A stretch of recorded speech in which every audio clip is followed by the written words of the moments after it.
Hello, everybody. A couple months ago, I released my 4th book and my 3rd #1 Amazon bestseller. Just saying. And after going through the release process multiple times and speaking with other authors who've gone through the process, I've noticed something. There's a lot of book launch stuff that people don't really talk about. A lot of writers imagine their book release to be a giant celebration. They'll have a party, they'll invite their friends and family, they'll cry over their book baby and just watch the sales roll in. That's not what happens at all. So today I figured I'll give you the cold hard truth. I'm breaking down the 10 things no one tells you about releasing a book. Some of these points may seem like a downer, but I promise that is not my intention. When writers have inaccurate expectations about their book release, it can be shocking, frustrating, and honestly, really disappointing. But if they go into it realistically, knowing exactly what to expect, what's normal, and what isn't, it makes the process a lot smoother. These 10 points will not only help you craft reasonable goals,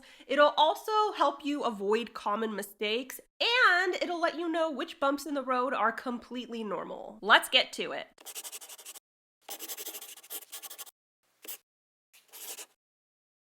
Exciting news! Right now, all the merch in my merch store is 15% off. Mugs, t-shirts, hoodies, masks, stickers, they're all on sale right now. Simply plug in this promo code and you will instantly get 15% off anything and everything in my merch store, including the brand new merch that just recently launched. I got the details linked below. Don't forget to subscribe to my channel. I post new videos on Wednesdays, and if you want to be alerted as soon as I upload, ring that bell. If you're looking for a step-by-step guide to crafting your novel from plan to print, check out Shut Up and Write the Book. It is available in ebook, paperback, hardback, and audiobook. It was a #1 Amazon bestseller in multiple categories, so you should totally check it out. I got it linked below. If award-winning fantasy romance is more your style, check out the first 2 books in the Savior series, The Savior's Champion and The Savior's Sister, and you want to check them out now because the 3rd book is coming really soon. I also have them linked below. Now I am breaking down the 10 things no one tells you about releasing a book. #1, book release burnout is a thing. When it comes time to release a book, a lot of people will ask you, how are you celebrating? Sleep. I'm going to bed and I'm never getting out. Book release burnout is real. It takes a lot of time and energy to go through the publishing process and to properly market a book. And that doesn't even include the emotional and mental stress. Because of this, it is incredibly common to burn out once the book is live. In fact, I don't know an author personally who hasn't burnt out after their book release. This type of burnout can manifest in different ways. Some authors get depressed, others feel imposter syndrome, some just feel lost and aren't sure what to do next. But the one trait I found to be pretty universal is exhaustion. You're gonna be tired as fuck. This is something I wish someone had told me before the release of my debut novel. Once the burnout hit, I thought, is something wrong with me? Aren't I supposed to be excited? It's completely normal to feel out of whack once your book is live, and this can last anywhere from a couple of weeks to a month. Once the burnout fades, then you can get excited and celebrate your great achievement. #2, book sale averages are probably not what you expect them to be. This is for the writers who didn't research the industry before writing your book. You done fucked up.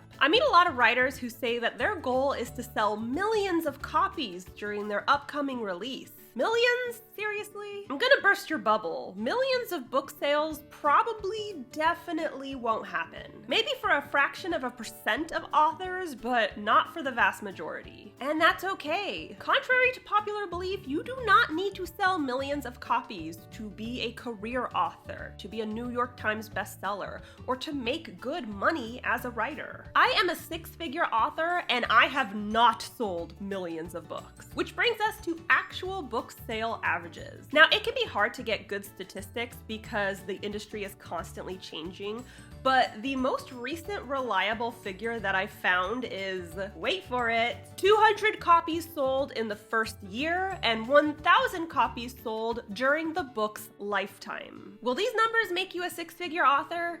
Definitely not. But that's the reality for a lot of writers. Another thing to consider is the 10,000 copy landmark. A very popular goal in the writing community is to shoot for selling 10,000 copies of your book in 1 year. The reason for this is it's extremely hard to do, so if you hit this milestone, you're doing great and should be so proud. You've surpassed a whole lot of writers, as the aforementioned sales average suggests. But again, 10,000 sales in 1 year is far from millions of sales. So while it's absolutely possible to have a very successful book launch, you need to get a better idea of what a successful book launch actually looks like. Number 3, it's very hard to get on a bestseller list. This should be common sense. It's called the bestseller list for a reason. But I'm mentioning this because I've seen multiple writers say, it seems really easy to become a New York Times bestseller. Aren't hundreds of books New York Times bestsellers? Yes, hundreds of books are New York Times bestsellers, out of the millions of books that have been written. Let's start with the easiest list to make, which are the Amazon bestseller lists.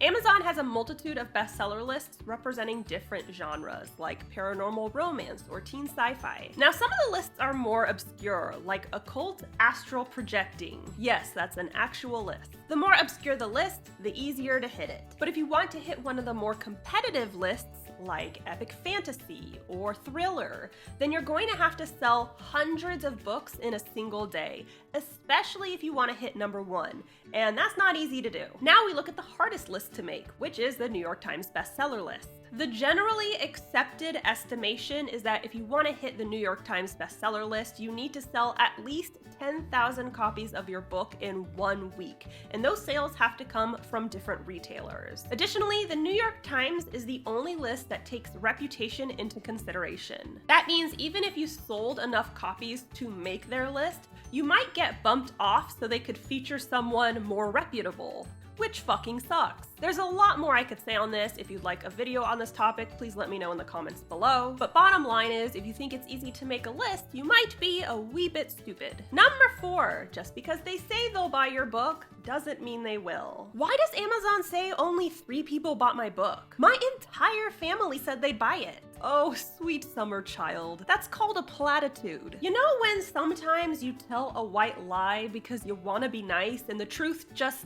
well, isn't? That's what's happening here. I'm not saying this to suck the wind out of your sails or to hate on your family or friends. But the truth is, a lot of people will promise to buy your book and not follow through. Sometimes they just plain forget. They've got their own life and their own obligations, and believe it or not, you are not the center of their universe. Other times they can't afford it right now, or maybe they plan to buy it later. But a lot of the time, they were just saying it to be nice. They wanted to encourage you, and they didn't want to hurt your feelings. Would you have appreciated it if they said, wow, you're writing a book? I literally couldn't care less. Probably not. This is why marketing is so important for your book release. Extend your audience reach as far as possible and the sales will follow. On a related note, number 5, just because they say they'll review the book doesn't mean they will. The general industry estimate is that for every 100 books sold, you can maybe expect 1 review. That means we're looking at a review rate of less than 1%. This wouldn't be such a huge deal if it weren't for the fact that reviews are a huge deal. Reviews, especially on Amazon,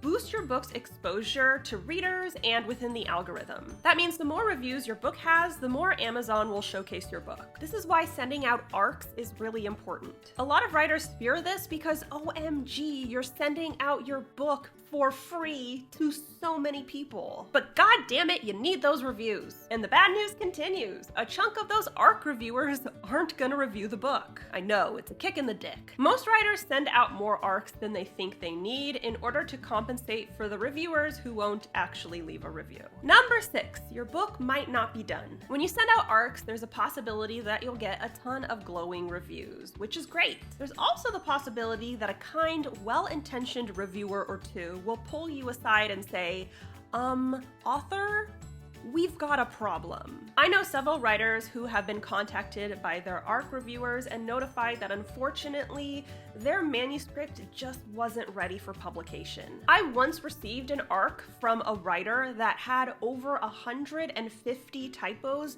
within the first 20% of the book. Now, if a couple of ARC reviewers don't like your book, that's not a big deal. Literature is subjective, and every book is gonna get at least some negative reviews. But if a large chunk of your ARC readers are ghosting or giving negative feedback, that's a clear sign that your book isn't done. In cases like this, you have 2 two choices. Either release the book anyway, or delay the release and fix your mistakes. I've known authors who have taken both of these routes, and this may shock you, but the authors who released the book anyway, mistakes and all, didn't fare well. Besides, delaying a release is super common. You might as well do it for the sake of your readers and your wallet. Number 7, you're not gonna see those royalties for a while. If you're going the traditional publishing route, you will typically receive an advance, which is exciting, right? Except that advance will be split into 2 or 3 payments, and those payments will be sent out over a stretched out period of time, so it's gonna be a while before you see that money. If you sell enough copies to earn out your advance, which, spoiler, doesn't happen all the time,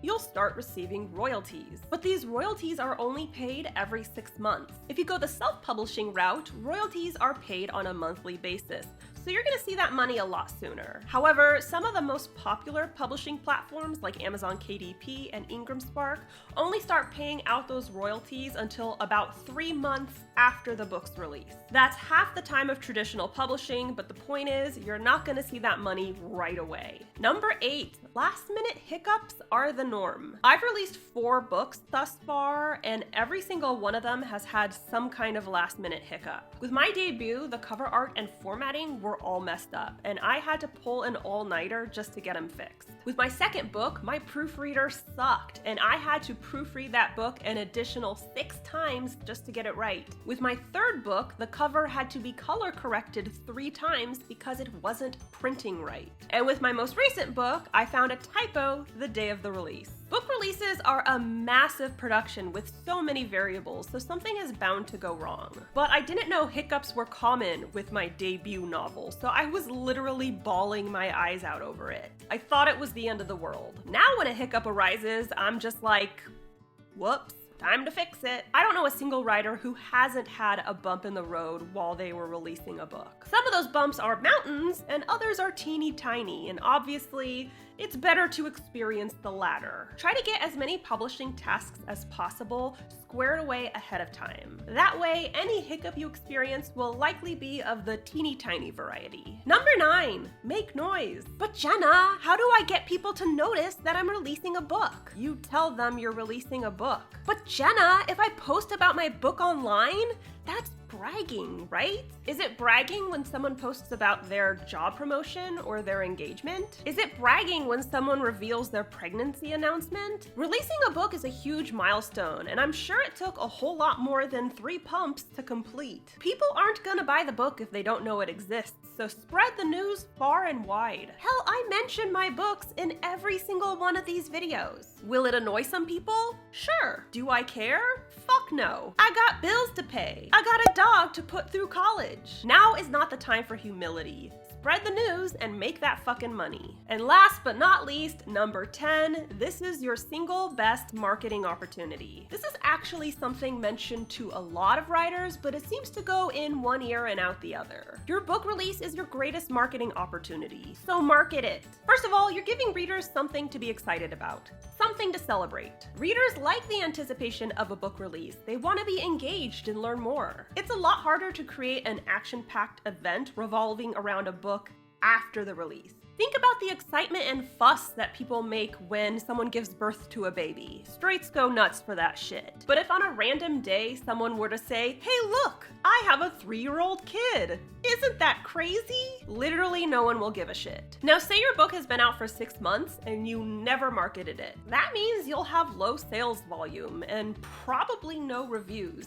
And literally all potential readers can see this on virtually every sales platform. When they see that a book has been out for months with little to no engagement, they are going to see that as a negative reflection on the book. It must not be very good if no one's buying it. That's why you gotta market the release. Get that engagement right away because it will continue to sell books for years to come. I know you don't want to do it, but for God's sake, do it. So that's all I got for you today. Don't forget to subscribe to my channel. I post new videos on Wednesdays, and if you want to be alerted as soon as I upload, ring that bell. If you want a step-by-step guide to writing your book from plan to print, check out my #1 bestseller, Shut Up and Write the Book. It's available in ebook, paperback, hardback, and audiobook. I got it linked below. If fantasy romance is more your vibe, check out the Savior series. Right now, the Savior's Champion and the Savior's Sister are available for purchase in all formats and at all major retailers. And the third book in the series, The Savior's Army, is coming very soon. And be sure to follow me on social media. I'm on Instagram, TikTok, Facebook, and BookBub. And of course, you can tweet me at Jenna Moreci. Bye!